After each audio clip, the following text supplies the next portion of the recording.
All right. So we're talking with Coach Andy Rose. Andy, just let's start about your defense the last couple MLS games. What have you seen there, and what's the improvement points?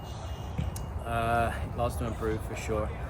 Um, in terms of, you know, just plain and simple, giving up too many goals. And I think the guys have in a lot of ways taken some ownership for that. As a collective, we always have to look at ourselves first.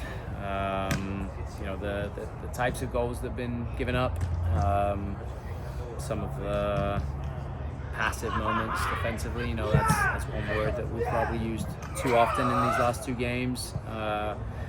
Going through the film has just been passive.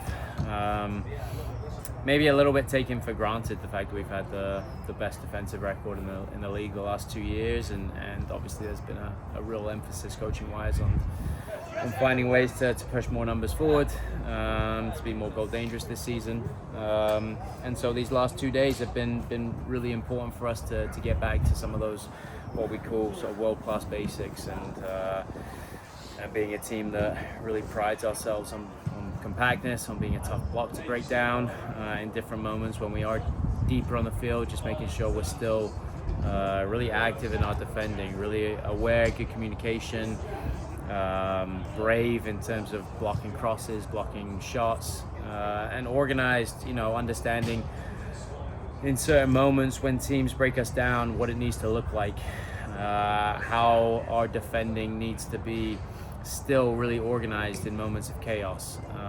There needs to be clarity in terms of what we want to look like, and I think yesterday we had a really good session, especially with our back four and two pivots on certain moments, what that needs to look like. And then today I thought the intensity in training was really high level, in terms of transition moments, understanding that maybe in these next three games we might not have as much possession as we've been used to having, and so what the collective mentality needs to be about. Now, how important is it? I know we can blame everything on the back four, and you talked about the two pivots, but what about the next layer? How important is it for them, that line, to put a little bit of pressure, not give space to the person in possession? It's all connected. Football for me isn't just about the different phases. You got to find ways to connect all those dots in every moment of the game.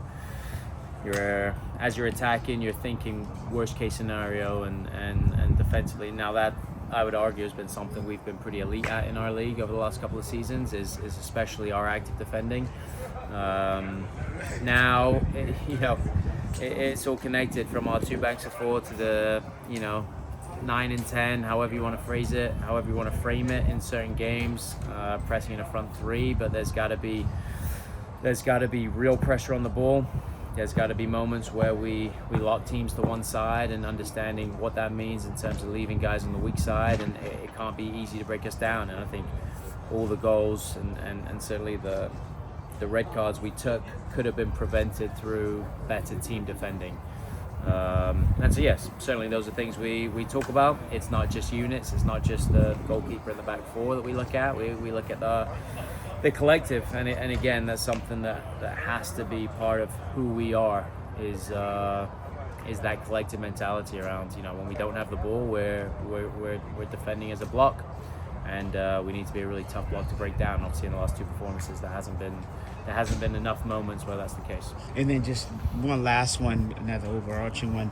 Obviously, the competition you're going to play, you're going to break down each game. But what about playing from the back? How have you felt that, where's that been at? Just yeah, I think it's something that we can continue to improve upon. It's been a little bit of a revolving door in terms of who's been playing. Right. Losing Jackson for a while, then losing Yaimar, losing Kim. That part isn't always easy.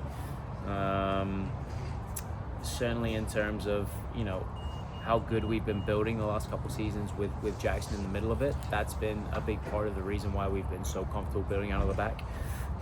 So having him go out, obviously Kim did an incredible job playing kind of that central role of the three, and now we've asked JB to be really brave on the ball as well.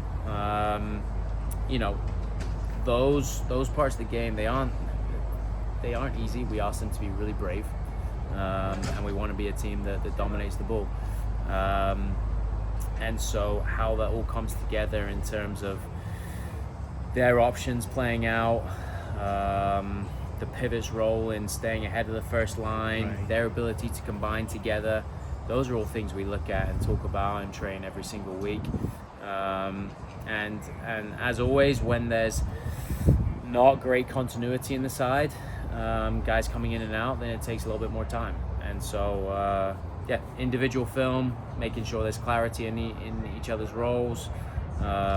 When we're building deepest in the pitch, making sure there's options on for Steph. There's an understanding that why we want to play out, where the spare man is, who we're trying to free up. Those are all important things that we need to continue to get better at. Thanks.